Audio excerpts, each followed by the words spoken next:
আজকে চায়ের আড্ডায় এখনো তান্ত্রিক রুদ্র দাদু তো এলো না। চলে আসবে দাদু, চলে আসবে, হয়তো কোনো কাজে ব্যস্ত হয়ে পড়েছে। তোর কি রুদ্র দাদুর সব কথা সত্যি মনে হয়? সত্যি মিথ্যা জানি না, তবে দাদু যে অনেক ক্ষমতার অধিকারী সেটা বুঝতে পারি। কেন, তুই কিছু বুঝতে পারিস না? বুঝতে পারি, তবে একবার যদি দাদুর ক্ষমতা নিজের চোখে দেখতে পেতাম তাহলে ভালো হতো, বুঝলি? ও আচ্ছা, দাদু যে কখন আসবে ভেবেছিলাম আজ দাদুর কাছ থেকে গল্প শুনবো। কি যে করছে দাদু কে জানে। কি জানি। হারুদা, দুটো চা দাও তো। বসে বসে চা খাচ্ছে রতন আর অভি। এমন সময় তান্ত্রিক রুদ্র দাদু সেখানে এসে পৌঁছয়।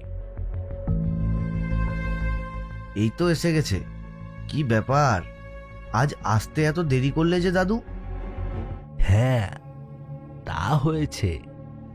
মনে হচ্ছে আমাকে নিয়েই কথা হচ্ছিল, আমার ক্ষমতা দেখতে চেয়েছো। ঠিক আছে, একদিন আমি আমার ক্ষমতা দেখাবো, যেটা আমি উপাসনা করে পেয়েছি। অবাক হতে হবে না, এটা খুবই সাধারণ।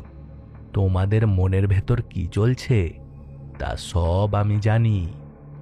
তবে একটা কথা বলে রাখি, তোমাদের মধ্যে নিশ্চয় লটারি কাটার ব্যাপার চলছে। কেটো না, 1 টাকাও পাবে না। এ কি দাদু, তুমি এটাও জানো? হ্যাঁ জানি। হারু, আমাদেরকে চা দে রে।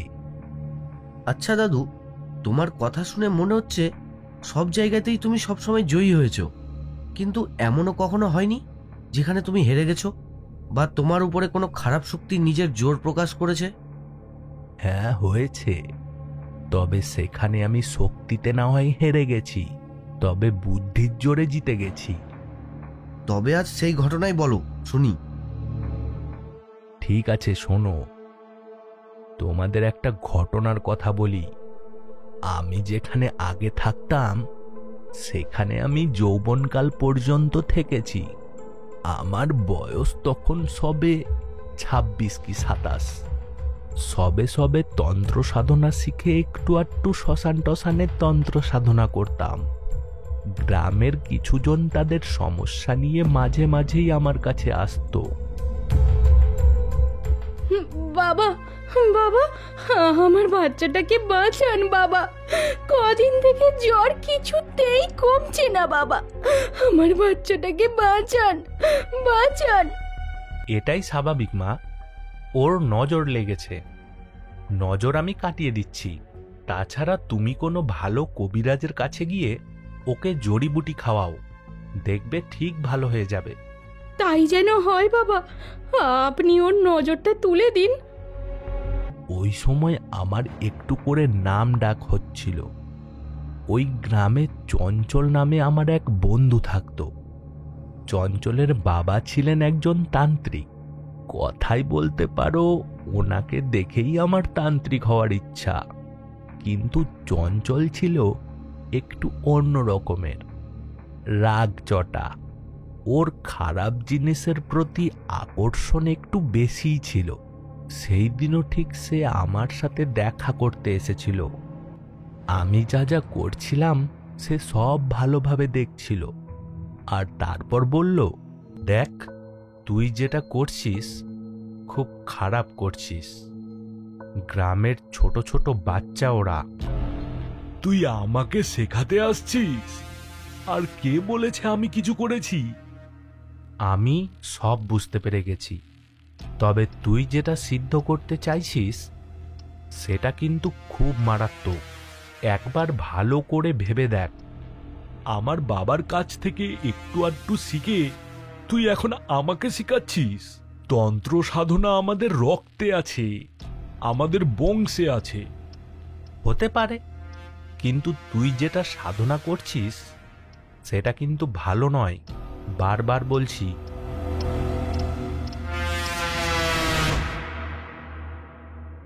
আমার কথা শুনে চঞ্চল চলে যায়।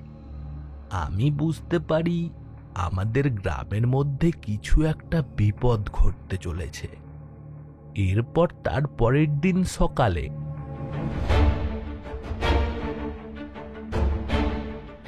জমিদার বাবু, জমিদার বাবু, আপনি তাড়াতাড়ি বেরিয়ে আসুন জমিদার বাবু। বাবু, বাবু, আপনি তাড়াতাড়ি বেরিয়ে আসুন। আমাদের সর্বনাশ হয়ে গেল জমিদার বাবু, সর্বনাশ হয়ে গেল। ওই রুদ্র আমাদের মেয়েকে মেরে ফেললো বাবু, মেরে ফেললো। বেরিয়ে আসুন জমিদার বাবু, বেরিয়ে আসুন। ঘরের ভেতর থেকে জমিদার বাবু বেরিয়ে আসে। কি হয়েছে? বাবু, বাবু, আমার মেয়েটাকে তন্ত্র মন্ত্র করে মেরে ফেললেন উনি, মেরে ফেললেন। কিন্তু কে? রুদ্রতান্ত্রিক আমার মেয়েকে মেরে ফেললো বাবু, মেরে ফেললো। আমার মেয়েকে মেরে ফেললো বাবু।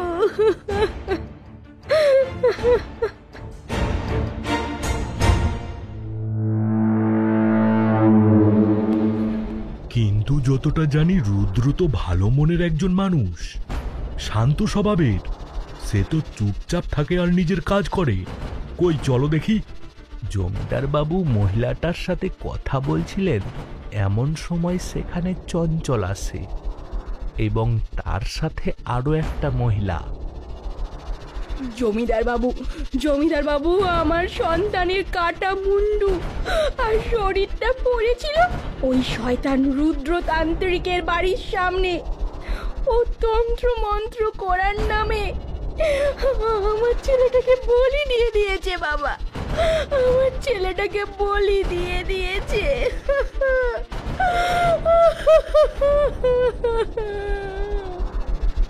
বলেছিলাম না ওর কাছে তোমরা যেও না, ও ভালো নয়। কই চলো দেখি। আমার ঘরের বাইরে মাথা কাটা বাচ্চা ছেলেটার লাশ দেখে আমি চমকে উঠি। ততক্ষণে জমিদার বাবুরা সবাই আমার বাড়ির সামনে এসে উপস্থিত হয়েছে।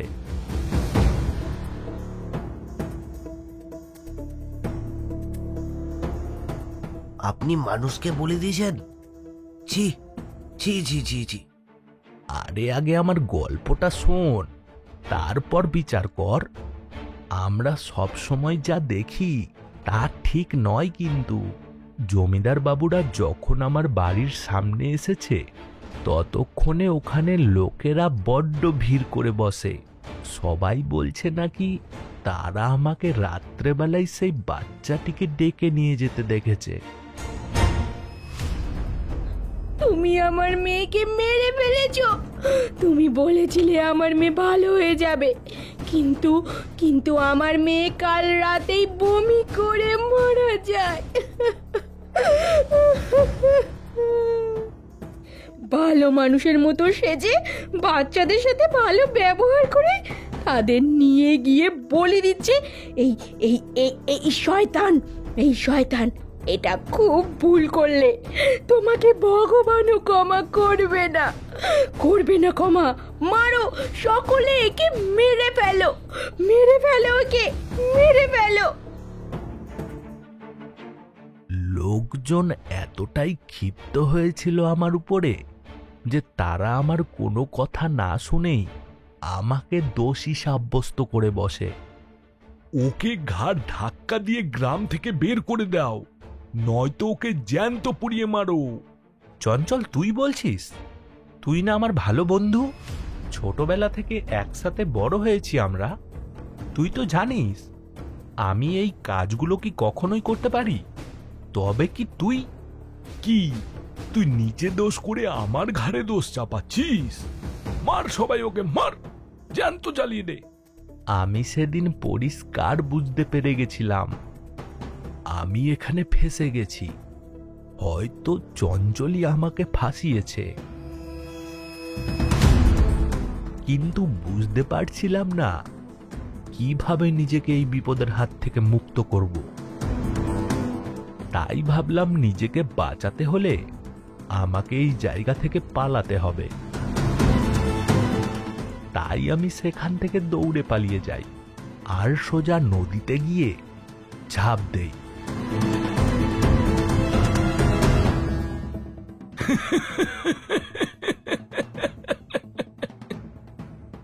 আমায় জ্ঞান দিচ্ছিলি, অনেক দিন ধরে সহ্য করেছিলাম, তবে আর না।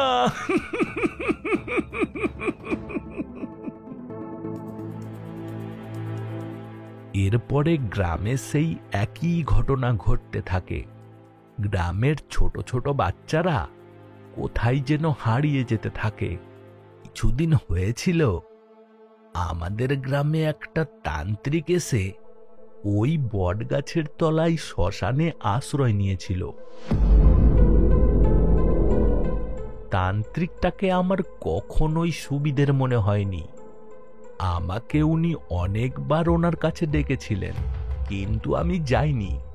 এরপরে একদিন পূর্ণিমার রাতে চঞ্চল শ্মশানের দিকে যায়, আর শ্মশানে বসে থাকা সেই তান্ত্রিকের সাথে দেখা করে।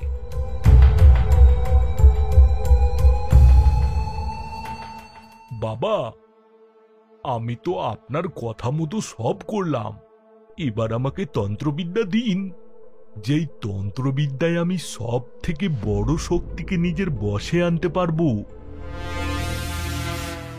এটা তখনই সম্ভব হবে যখন তুই আমার কথা মতো কাজ করবি।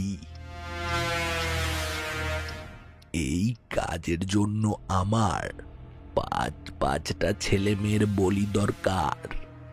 বাবা, এটা কি করে সম্ভব? তুই যদি মহাশক্তিকে নিজের বশে রাখতে চাস, তাহলে তোকে এই তন্ত্র সাধনা করতেই হবে। তবে তুই যদি আমাকে সাহায্য করিস, তবে তোকে আর একটা সহজ উপায় বলতে পারবো। অবশ্যই বাবা, আমি আপনাকে সাহায্য করব। আমি শুধু সমস্ত শক্তির আরাধ্য হতে চাই, সবাই যেন আমার কাছে মাথা নত করে থাকে।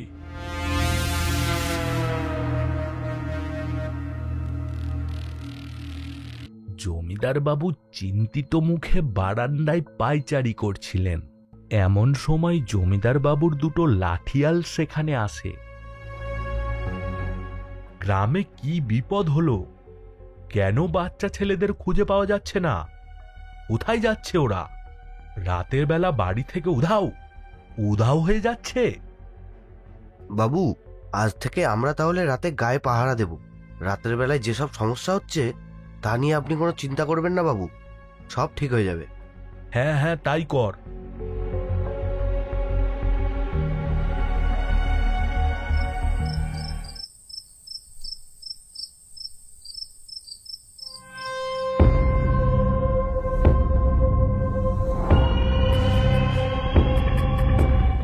ওই দেখ, একটা বাচ্চা ছেলে রাস্তা দিয়ে যাচ্ছে।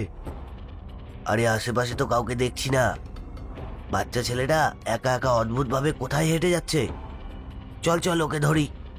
না না, থাম, চুপ করে ওর পিছনে পিছনে চল। আর এর পিছনে কে আছে তাকে একবার ধরতে পারলে জমিদার বাবু আমাদের পুরস্কার দেবে। চল চল, তাড়াতাড়ি চল। বাচ্চা ছেলেটা কোনো একটা মায়া বলে সম্মোহিত হয়ে হেঁটে যাচ্ছিল।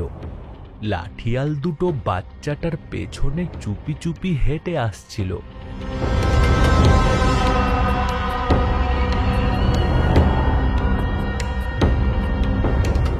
কিছুক্ষণ পর তারা সেই বট গাছের পাড়ে আসে এবং বাচ্চাটি দাঁড়িয়ে পড়ে। এই দেখে তারা ঝটপট গাছের আড়ালে লুকিয়ে পড়ে। তারা দেখে সেখানে কিছুদিন আগে আসা সেই তান্ত্রিকটি ধ্যানে মগ্ন হয়ে আছে। হঠাৎ বাচ্চাটি নিজে থেকেই হাড়ি কাঠে নিজের গলা ফাঁসিয়ে দেয়, আর সেই তান্ত্রিক হাতে কাঁটা নিয়ে এগিয়ে যায় তার দিকে।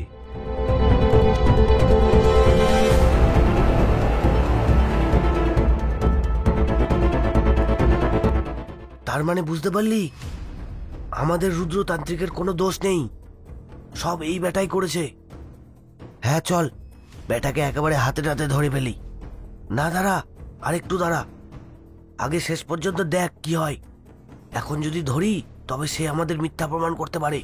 আগে কি করে করতে দে, তারপর দেখছি ব্যাটাকে।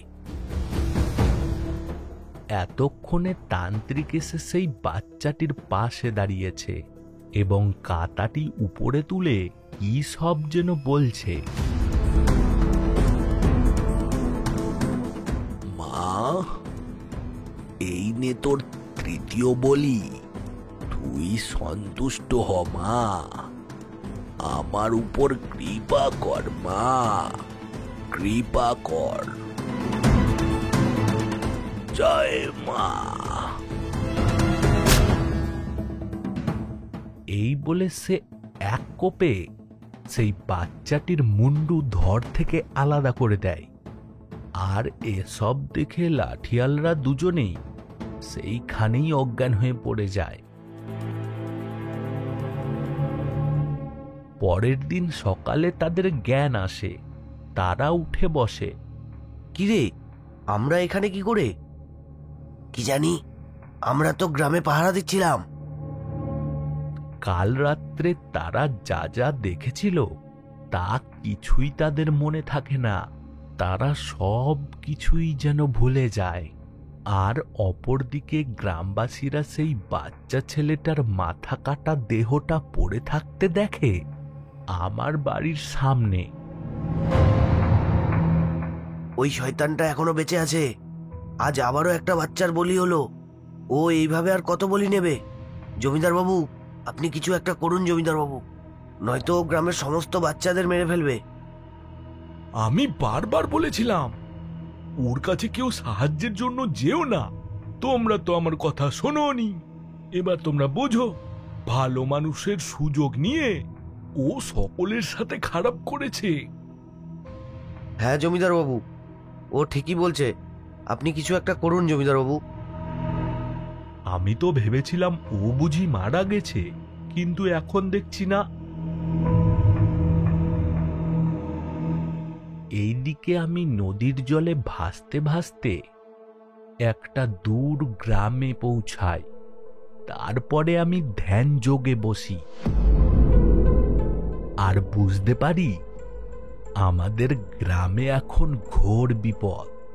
কিন্তু ওখান থেকে আমাদের গ্রামে আমাকে আসতে আসতে প্রায় 2 সপ্তাহ কেটে যায়।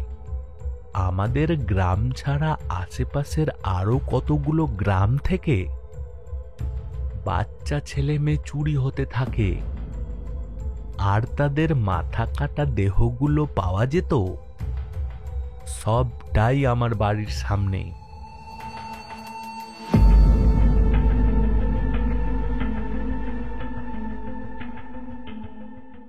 গ্রামের সবাই তখন আমার উপর খুব ক্রুদ্ধ।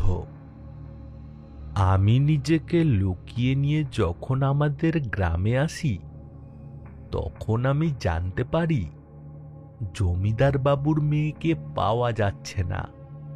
আমি জানতাম আজকে রাত্রে তাকে বলি দেওয়া হবে।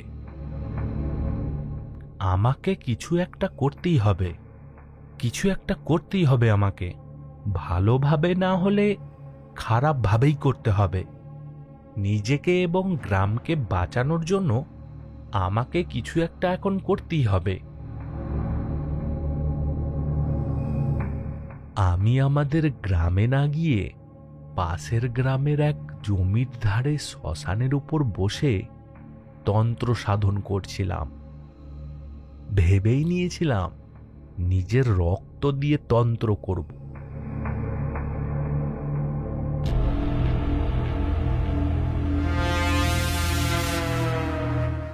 কি করব বাবা, কাল অনেক কষ্টে একে জোগাড় করে এনেছি।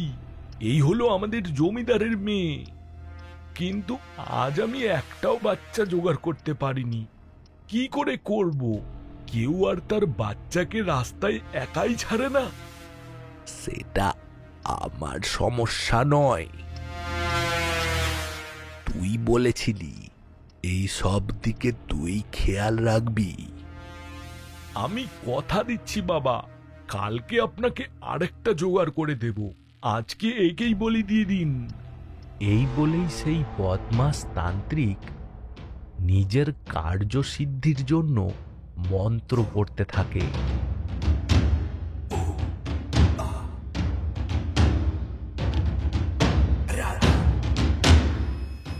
আর বাচ্চাটাকে বলি দেবে বলে প্রস্তুত করে।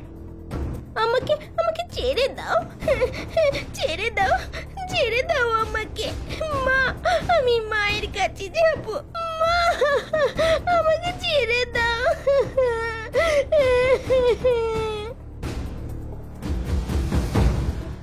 এই ভয়াবহ শক্তির মোকাবিলা করতে আমাকে নিজের সাধনাকে এমন পর্যায়ে নিয়ে যেতে হবে যেখানে আমার সকল শক্তি একত্রিত হয়ে আমাকে সাহায্য করবে। কিন্তু সেটা খুব সহজ ছিল না। শক্তি অর্জনের জন্য আমাকে এমন কিছু তন্ত্রমন্ত্র করতে হয়েছে যা কখনোই করার ইচ্ছা আমার ছিল না। আর এদিকে চঞ্চলার সেই তান্ত্রিক মেয়েটিকে বলি দেওয়ার জন্য প্রস্তুত, আর আমিও সেই সময় সেখানে এসে পৌঁছই।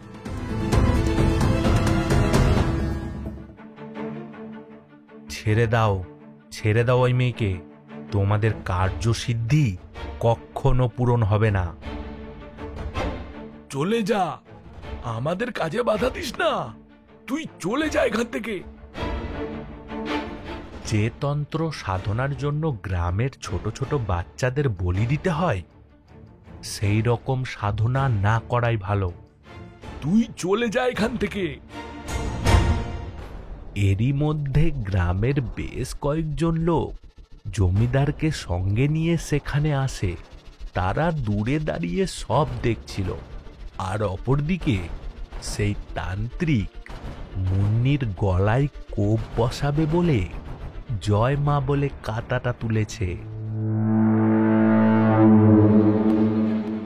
জয় মা। কিন্তু ওই তান্ত্রিক কিছুতেই সেটা মুন্নির গলা অবধি নামাতে পারছে না। আরে কি হলো? হচ্ছে না, আমি কিছুতেই এটা নামাতে পারছি না। মনে হচ্ছে কেউ যেন আমার হাত দুটো ধরে রেখেছে রে। ওইদিকে জমিদার বাবুর লেঠেলরা সেই তান্ত্রিককে ধরে ফেলে ও গ্রামের লোকেরা চঞ্চলকে ধরে ফেলে। আর মুন্নিও সেই হাড়ি কাঠ থেকে মুক্ত হয়ে তার বাবার কাছে চলে যায়।